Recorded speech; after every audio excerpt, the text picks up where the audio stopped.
Hello hi అండి. Welcome back to my channel. Today Sunday అంటే non veg day కదా! ఈరోజు మాది చేపల పులుసు. నేనెప్పుడు చేసినా ఇదే ప్రాసెస్‌లో చేస్తాను. చాలా బావుంటుంది. ఒక్కసారి ట్రై చేయండి మీరు కూడా. ఫస్ట్ చేపలనైతే నీట్‌గా కడిగి పెట్టుకున్నాను. తర్వాత ఉప్పు, పసుపు, కారం వేసుకొని ముక్కలకి బాగా మసాజ్ చేస్తున్నాను. చూడండి అలా బాగా కలుపుకొని పక్కన పెట్టుకోవాలి. ఇంకా చింతపండును గూడా నానబెట్టుకోవాలి. ఇందులోకి మసాలాకి అల్లం, వెల్లుల్లి, ఉల్లిపాయ మిక్సీ పట్టుకోవాలి.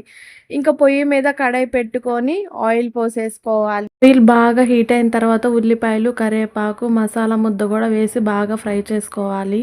ప్రాసెస్‌కి 20 మినిట్స్ టైం అయితే పడుతుందండి. కొంచెం ఓపిక చేసుకోవాలి ఇక్కడ. తర్వాత టమోటా, పచ్చిమిర్చి కూడా కట్ చేసుకొని వేసుకోవాలి. ఆయిల్ పైకి తేలేంత వరకు మనం ఫ్రై చేసుకోవాలి దానిని. తర్వాత కారం గూడా వేసుకోవాలి. ఇంకా ఆయిల్ కూడా బాగా పైకి తేలింది అంటే మసాలా అంతా బాగా ఫ్రై అయిపోయినట్టు.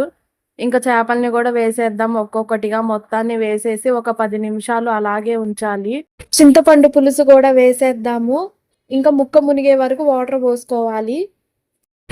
మసాలా పొడి కోసం కొబ్బరి, ధనియాలు, జీలకర్ర, చెక్క, లవంగం, మెంతులు వేసుకొని బాగా ఫ్రై చేసుకోవాలి. ఆ తర్వాత మిక్సీ పట్టేసుకోవాలి. ఇంకా కూర గూడా ఉడికిపోయింది. 10 మినిట్స్‌లో ఆఫ్ చేస్తామన్నప్పుడు మనం మసాలాని వేసేయాలి.